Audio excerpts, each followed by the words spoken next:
Καλησπέρα σας. Όπως προλόγησε ο κ. Παπασαλίδης Ζήσης, θα διαβάσουμε, θα παραγγείλουμε μάλλον κάποια ποίηματα από το γραφείο του κ. Ράφτη και είναι ποίηματα Ελλήνων ποιητών, πώς εμπνεύστηκαν εκείνοι από το χορό και το απέδωσαν μέσα από την ποίηση. Είναι του Κωστή Παλαμά και αφιερώνεται στην Αρτέμιδα Ρέσου. Απ' άκρη σ' άκρη, ένας χορός με τη χρυσή αλυσίδα του ρυθμού, τους κόσμους όλους και κοινή και δένει. Σιωπηλός το σώμα σου ύμνος ιερός, προς τη θρησκεία και του φτερού και του δεσμού, χαριτωμένη. Χόρευαν όλα γύρω σου, από με σένα.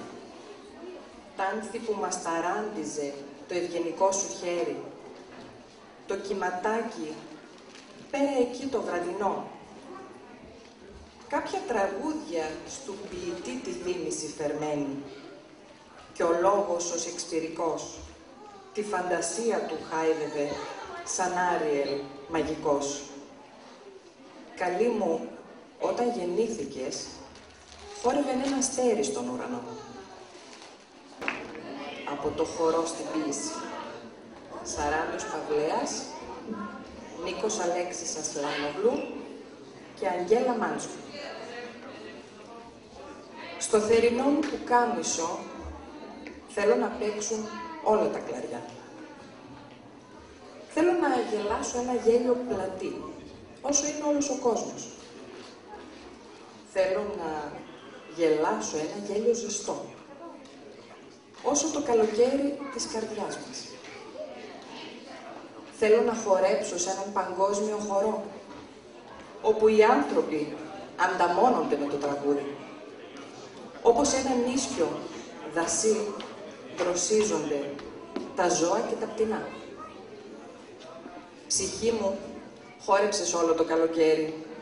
Ποιος φωτεινός σηματοδότης δεν το δείχνει.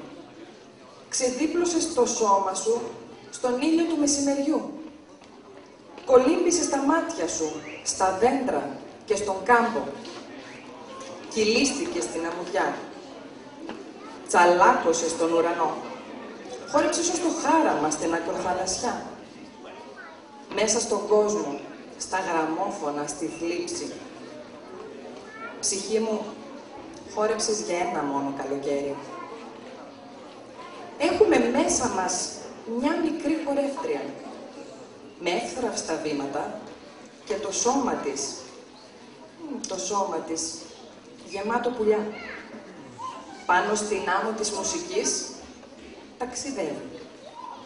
Μπαίνει στα σπίτια από τα ανοιχτά παράθυρα, σαν τις ανθισμένες μιλιές και επιστρέφει στο νότιο άνεμο τα μυστικά μας.